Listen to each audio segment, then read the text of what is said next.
In this video, I am going to discuss a problem of shear center. First of all, I will show you the question.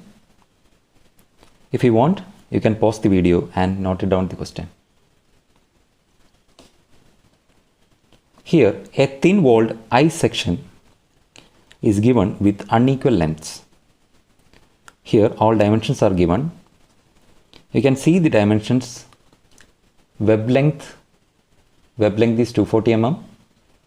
Flange length is 200 mm on the left side of the flange and 50 mm on the right side of the flange.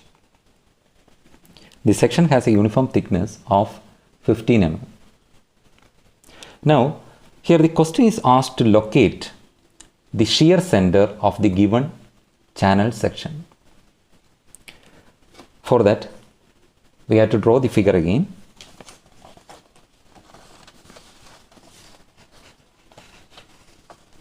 We'll draw the figure and we have to mark the dimensions and the forces acting on the section.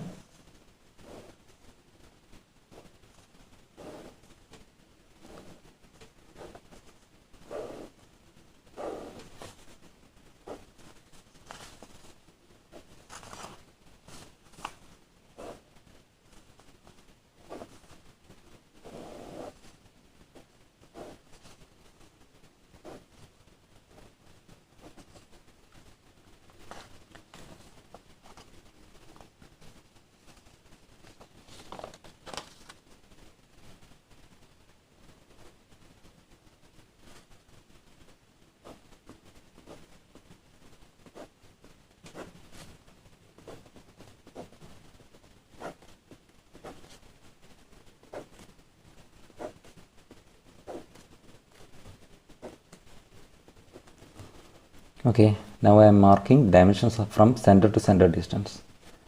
Here, total length from the center of top and bottom flange is 240 minus, the total length is 240. 240 we have to subtract 7.5 and 7.5 on both sides, that is 15. Therefore, center to center distance will be 225 mm.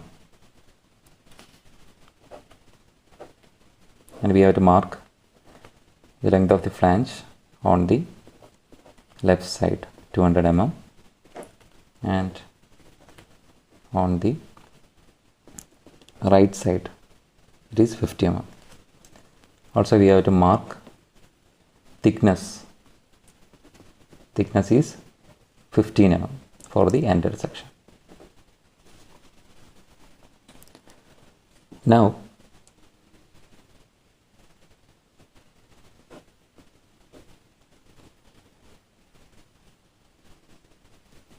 let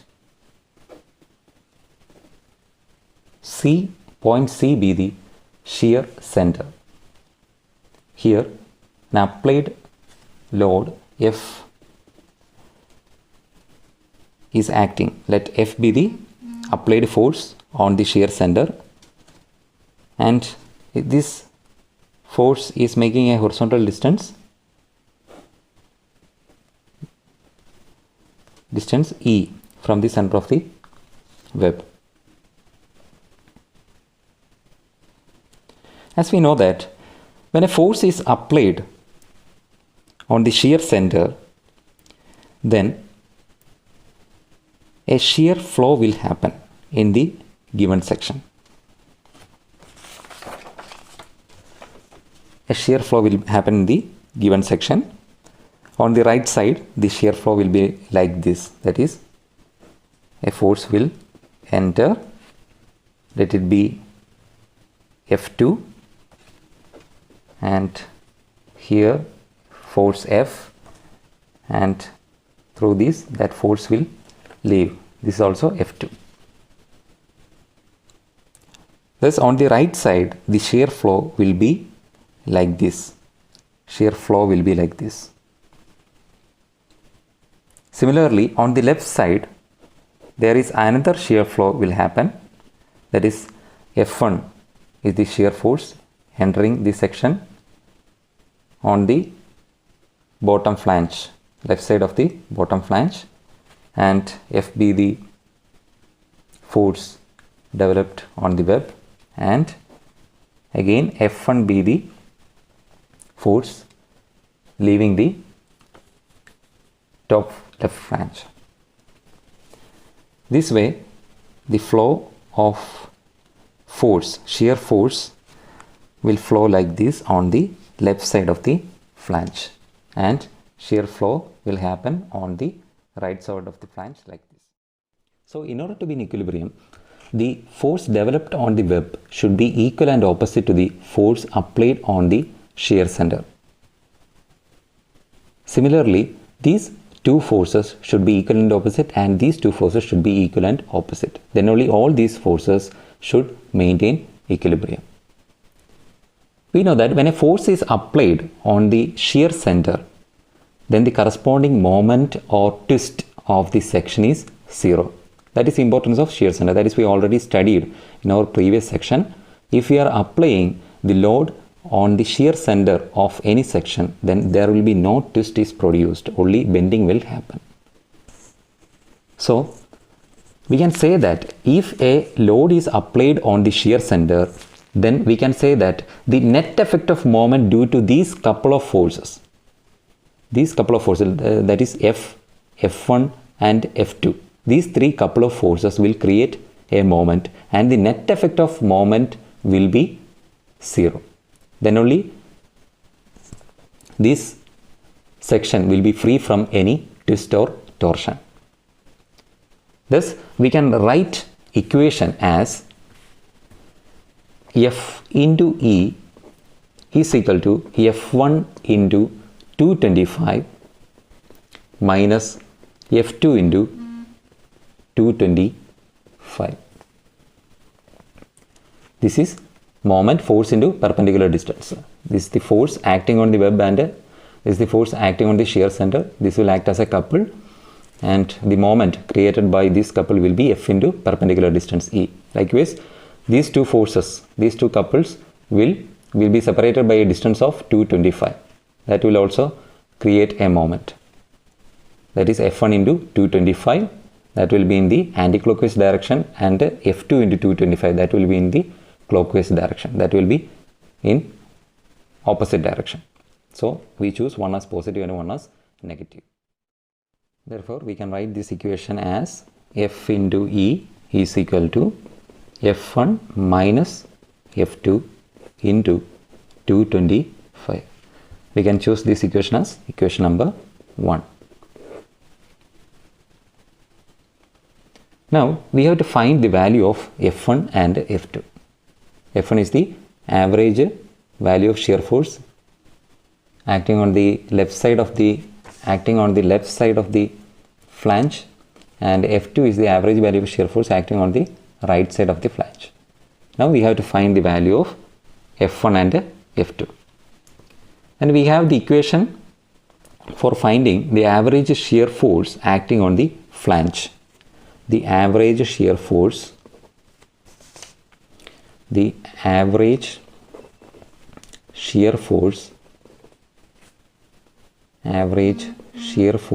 acting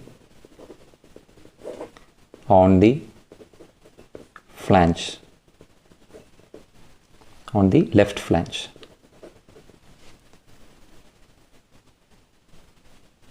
That is F1 is equal to FB square HT divided by 4 into I. If you want to know more about this equation, you can refer the derivation of this equation on my previous video. I will explain the terms where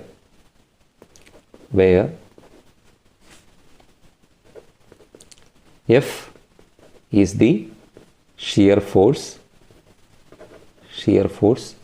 developed on the web,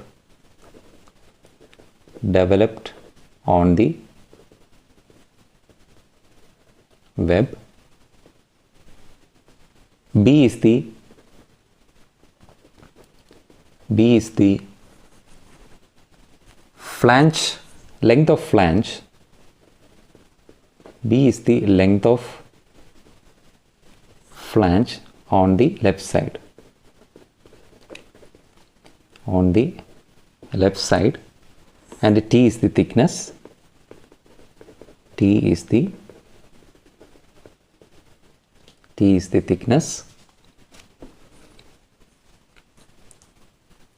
I is the moment of inertia. I is the moment of inertia about x-axis. About z axis. Z axis.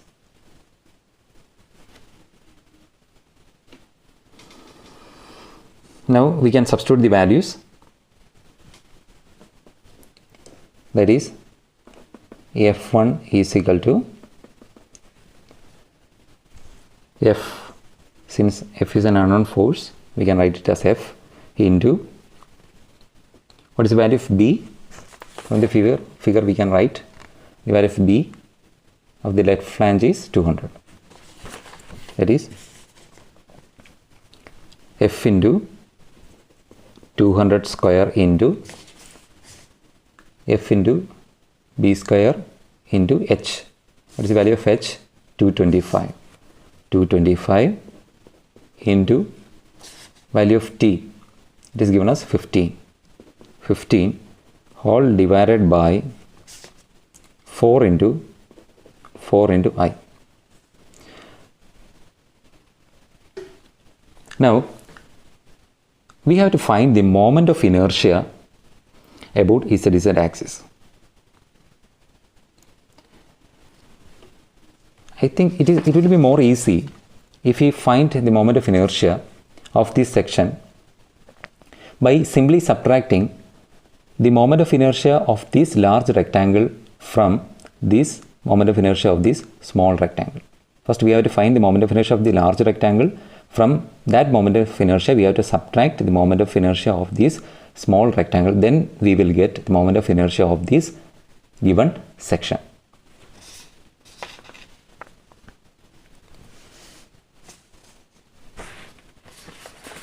And we know that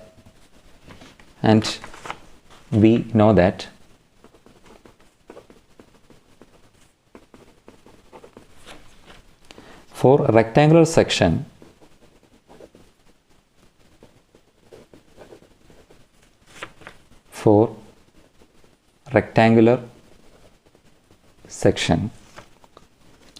equation for finding moment of inertia is bh cube divided by 12, where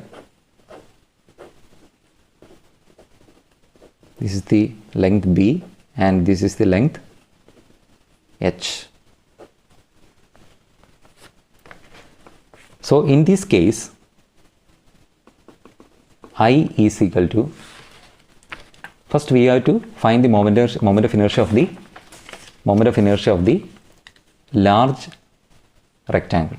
From that we have to subtract the combined moment of inertia of the small rectangle. Then what will be the moment of inertia of this large rectangle? We have to consider the dimensions. This total length is 250 and this total length is, we have to add the 7.5 on both sides. Then it will be 240. 240 cube into 250.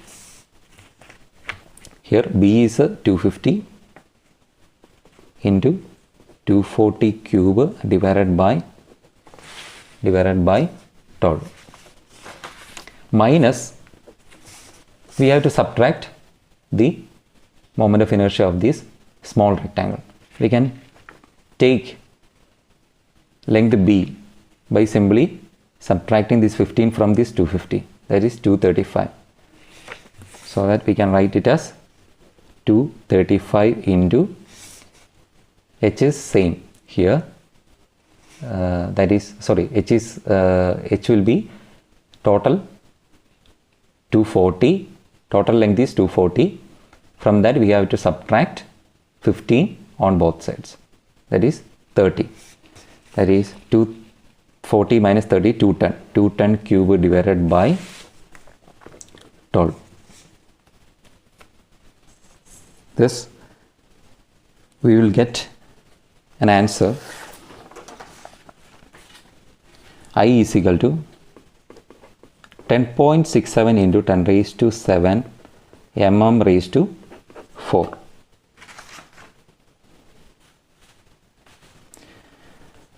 Now we can find the average. Now we can find the average shear force on the right flange. Therefore, F1 is equal to, what is the equation? F into 200 square into 225 into 15 divided by 4 into, for I we can substitute the value 10 into 67 into 10 raised to 7.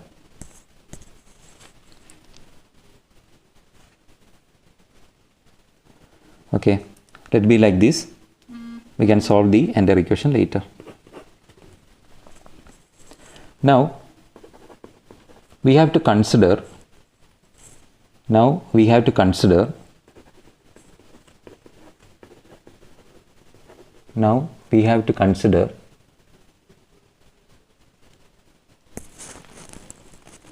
the average shear force,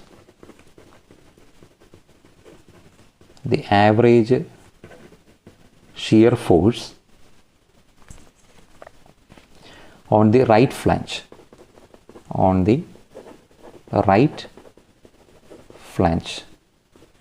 that is F2 is equal to, the equation is same, F into B square HT divided by 4 into I. Here F is the force developed on the web, B is the length of the flange on the right side of the flange, H is the height of the web, and T is the thickness, I is the moment of inertia. We can substitute the values. F2 is equal to F into, here what is the value of B square on the right side of the flange? Here it is 50. So we can substitute 50 square into height. Here height of the web is 225. So we can substitute the value 225 into thickness. We know that 15 divided by 4 into, we already have the value of moment of inertia, that is 10.67 into 10 raised to 7. Okay. Now we can substitute the values of F1 and F2 in our first equation. This F1 and F2. That is, therefore equation 1 implies F into E is equal to F1 minus F2 into 225. That is, F into E is equal to, we have the value for F1, that is F into 200 square into 225 into 15 divided by 4 into 10.67 into 10 raised to 7 minus F into 50 square into 225 into 15 divided by 4 into 10.67 into 10 raised to 7 into 225. Now we can take some common values outside of this bracket, that is F into E is equal to, we can take F outside, 225 15 divided by 4 into 10.67 into 10 raised to 7. The remaining terms 200 square minus here 50 square. 50 square into this value 225. From this F get cancelled. Now E is equal to 225 into 15 divided by 4 into 10.67 into 10 raised to 7 into 200 square minus 50 square into 225. That is, on solving we will get the value for E as 66.72 mm. That is, this perpendicular distance, the value of this perpendicular distance from the center of web to the shear center is 66.72. Hope you understood the problem. Thank you.